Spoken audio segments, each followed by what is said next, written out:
महिलाओं का देश के इतिहास में बड़े बड़े योगदान रहे हैं। रानी लक्ष्मीबाई से लेकर के कल्पना चावला तक महिलाओं ने बहुत सारे इतिहास रचे हैं। ऐसी एक महिला चंचल शर्मा है जो कि उत्तर प्रदेश के गाज़ियाबाद खोड़ा में रहती हैं और ये नोएडा के सेक्टर 62 इलाके में ई रिक्शा चलाकर ना कि अपना पेट भरती हैं, साथ साथ में अपने बच्चे का भी पेट भरती हैं। चंचल हमारे साथ में है, देख रहे हैं आप सामने तस्वीरों में। ये चंचल का बेटा है, करीब 2 साल का बेटा है, जिसके लिए चंचल इस ई रिक्शा को चला करके पेट भरती है। और फ़िलहाल चंचल अपने बच्चे के लिए दूध जो है वो बना रही है, क्योंकि अगर बच्चे को भूख लगती है तो चंचल रिक्शा में अपना बैग पूरा रखती है। और आप देख सकते हैं तस्वीरों में कि वो बच्चे को फीडिंग करा रही है।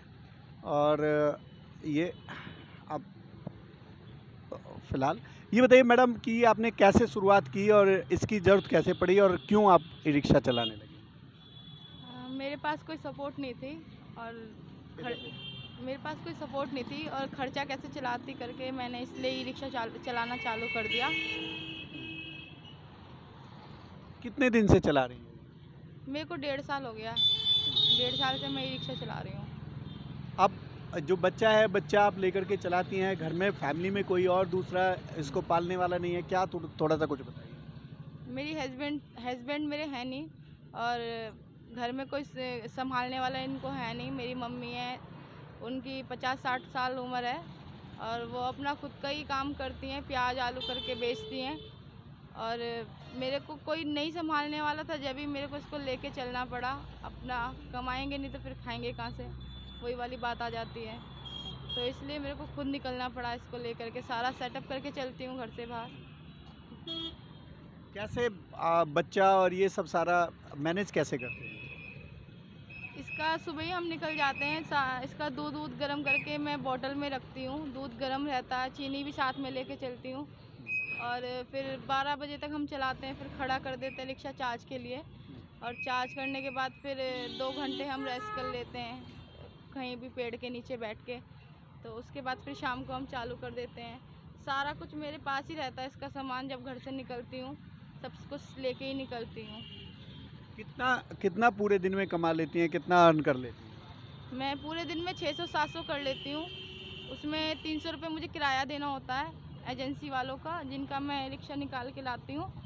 तो उनको किराया दे करके 350 मैं अपना रख लेती हूँ। अच्छा, आप कितना पढ़ी लिखी हैं? परिवार में और कौन है कुछ? मैंने 10th की थी, 10th में फेल हूँ। और परिवार में मेरी मम्मी हैं और 3 बहनें हैं। वो तीनों बहनों की शादी हो गई। एक भाई है, वो थोड़ा ड्रिंक करता है, उसका कोई मतलब ही नहीं है किसी भी चीज़ में, ना वो कमा सकता है ना खा सकता है। और मैं अपना खुद का पालन पोषण खुद ही करती हूँ। अच्छा, बच्चा है, आप इतनी मेहनत करती हैं, पढ़ा लिखा रही, क्या सपने हैं बच्चे को लेकर के? मैं जो ई रिक्शा चलाना मैंने चालू करा है वो इसी के लिए करा है कि मैं इसके लिए कुछ करना चाहती हूँ। कल को बड़ा होकर ये भी मेरी तरह धक्के ना खाए, इसलिए मैं रिक्शा चला रही हूँ कि कुछ जोड़ लूँ और इसके लिए कुछ कर दूँ।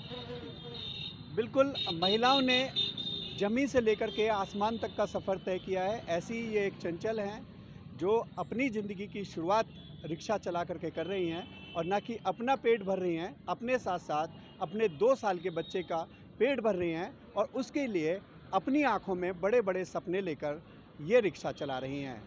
नोएडा से मैं मोहम्मद यूसुफ, न्यूज़ 24।